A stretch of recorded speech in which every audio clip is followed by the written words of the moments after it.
times are challenging. They're very challenging for many of us.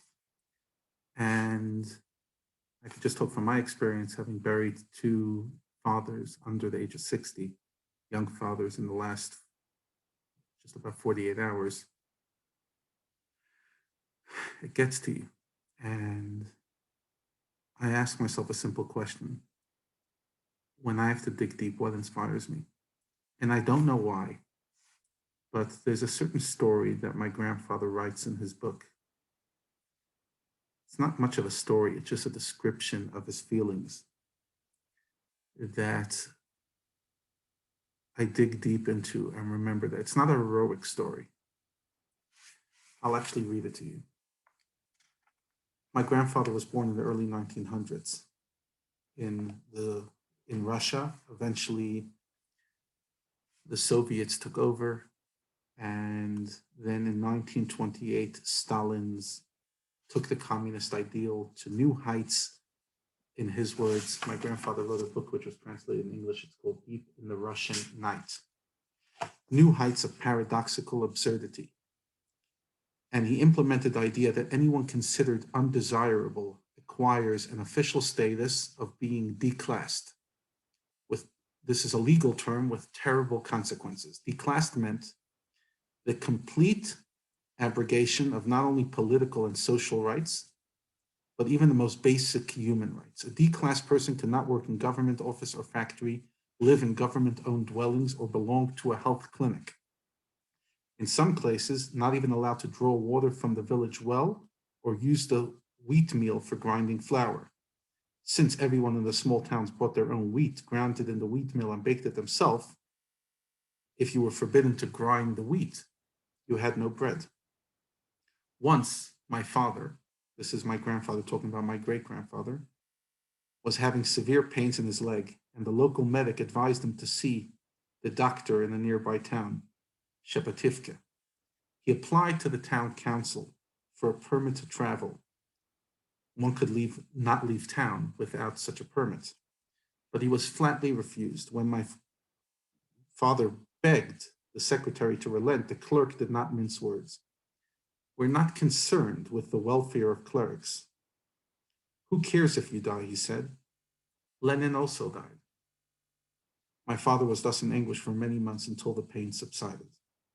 Now, the D-class status extended to all the members of a household. Not only my father, but my brother and I were stigmatized. We could free ourselves of this only if we would mend our ways, which meant publicly declaring that we severed all ties with our father. This, of course, we would not do. There was one other alternative to prove our worth to the communist state, and that was to put in 5 years of productive labor. Only then would we be given back our elementary rights. But where could we find work? No one wanted to hire religious youth. And how would we keep Shabbat, which was illegal? When I turned 19, I searched desperately for a job. Without one, I stood a good chance of being imprisoned as a useless parasite, or even being deported to Siberia. Every day I would set out to find work, and I was always turned down. At last, I was hired at a brick-making factory. Krasnostav, the city in Ukraine where I live, had clay suitable for making bricks. In the factory, I would knead the clay with my hands and feet, shape the bricks, bring them to the furnace, and take them out when they were ready. The methods were primitive, the work backbreaking, and the wages pitiful. Since almost no one in town would do such work, they begrudgingly accepted me. I could now understand the bitterness felt by my ancestors in Egypt when they toiled with mortar and bricks. I could not have borne it, if not for the fact that upholding my convictions outweighed any other consideration. How can I describe my mental and physical anguish at this job? During my entire life, it had been ingrained in me that I was the son of rabbis, and heir to a distinguished lineage. I had thrown myself wholeheartedly and deeply into learning Talmud and Halakha under the assumption that I would carry a family tradition. Moreover, the only labor I had ever done as a child was as a child. My friends and I would go to collect wood and food in the winter and bring it to orphans and widows. Or we would ask for a cup of milk from each household or had a cow to bring it to the needy. That was what I did. That was as much work as I did. Now, instead of learning Talmud, I was performing hard physical labor just to get my daily bread and avoid being deported. Just understand, this is not even a Holocaust story. This is about 10 years, a decade before the Holocaust. Keeping Shabbos compounded this already trying period in my life. Every day I had to steel myself against the threats and jeers of my fellow workers and bosses, who glibly foretold that I would soon be on my way to Siberia. I was a popular topic at the weekly town council meetings, where attempts to do away with me were frequently discussed. Every so often, a friend would tell me how he had supported me at such a meeting by claiming that since I wasn't doing anything actually illegal, I should be left alone. These friends were mostly the children of families I had helped as a child. When they had come to Shul as youngsters, I would speak to them about Judaism. Eventually, they left Judaism and joined the communist youth movement called the Komasol, which they were daily pressured to do at school. Now that I was a worker like them, I continued speaking to them about Judaism, although it was a serious crime. They never informed on me and indeed sometimes protected me against my accusers. Every Shabbos, there was an assembly at which the communists vented their anger at us. What should be done with such criminals who keep Shabbos? Our fear was inexpressible. Should we give in or should we stand firm? We fortified ourselves and decided to continue keep Shabbos. They would taunt us that soon we would be in Siberia, where everyone was forced to transgress Shabbos anyway. Turning the intent of their words around, we decided that we might as well keep Shabbos while we could. There were some people who understood and respected me highly for my sacrifices for Shabbos. They encouraged me privately, but never in public, lest they be accused of aiding criminals. Most people thought we were mad. They would squint at us in the street and wave their finger. We're telling you this for your own good, they proclaimed. You're crazy. Why do you have to destroy your lives? What good will this all do for you? You'll be brick makers your whole life, the lowest of the low. And in the end, you'll be forced to work on Shabbos anyway. What have you gained? Wouldn't it be better to enter some university, learn a respectable profession like all those other sons of rabbis? Too bad for you. What a shame. We had no answer to their words, which seemed undeniably based on reality. Once, I was told by a friend of mine who I had learned with as a child, his name was Baruch, look around. You see that no one is religious anymore, especially people your age. Do you think that they'll let even one religious Jew in this land? They'll take revenge on you. Can't you see how everyone else is trying to get himself a good job? They are accomplishing something, but you. So I turned to him and I said, people sacrifice their life for communism. Shouldn't I give my life for Judaism? At least they'll go down in history, he said. Well then, I'll go down in history, I told him, as the last religious Jew in Russia. I thought for a moment and then added seriously, but I'm sure, with God's help, there will still be religious Jews, thousands upon thousands, who keep the Torah and mitzvot. We are, after all, the Jewish nation, and this is our way. Baruch only looked away and said nothing, but there was a look of compassion and grudging respect in his eyes. He is alive today, my grandfather writes, in the 80s, and he keeps mitzvot. I continue this story, or rather this history, because as I'm reading it to you, I'm being strengthened. And I hope it could strengthen you as well. It says, the following year, my brother joined me at work. Every day we would get up early, daven in the shul.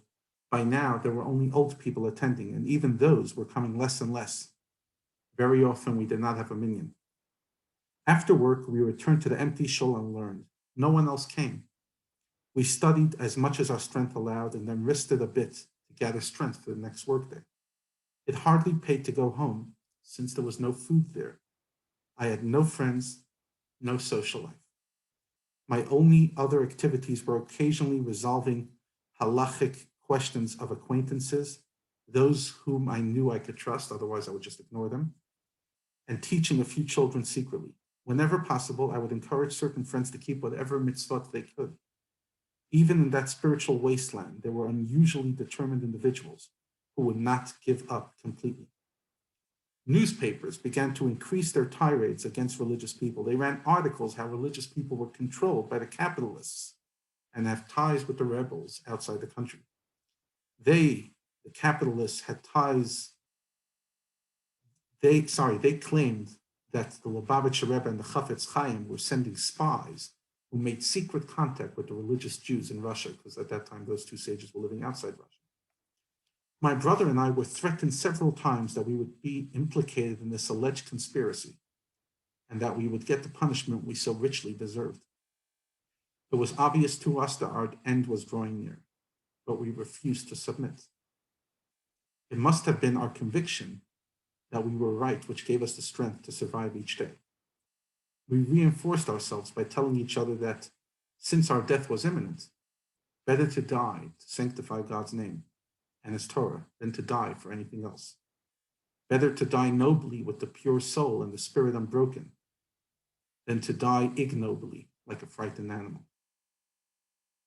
Sometimes the press would invent a crime committed by religious people.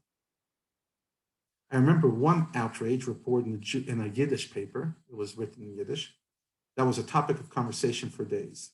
A famous shochet in White Russia, God-fearing man, was reported to have been caught attacking a woman. When I read about it, I thought, what a terrible desecration of Hashem's name. Others, of course, were just as shocked. Later, I met some Jews from that town and asked them about it. They laughed at my question.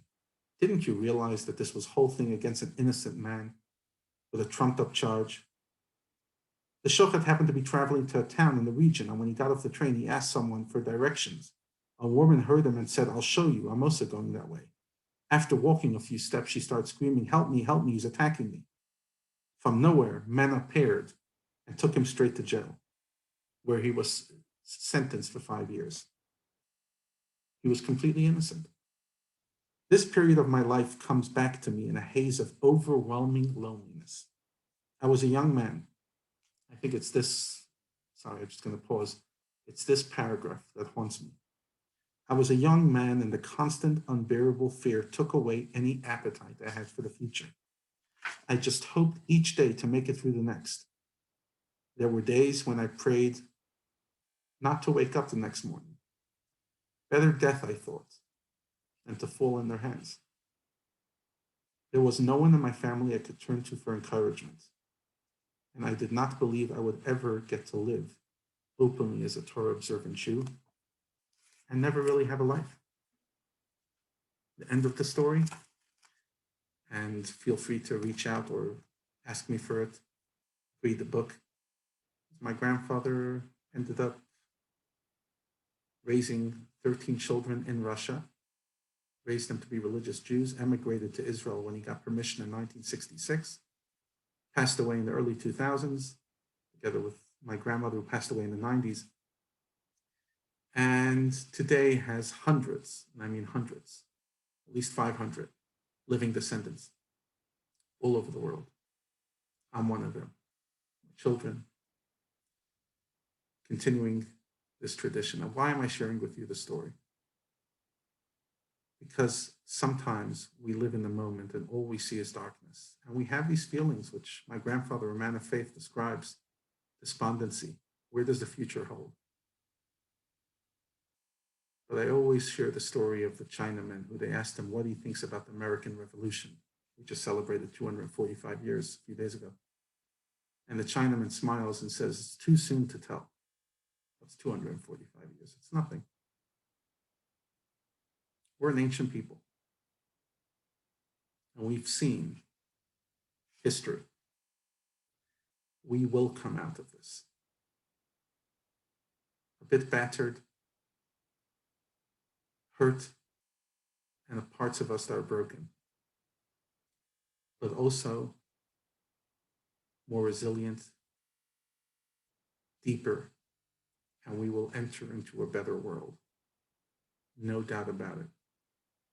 It doesn't take away the pain, Pain is real, but it does give us vistas to the future.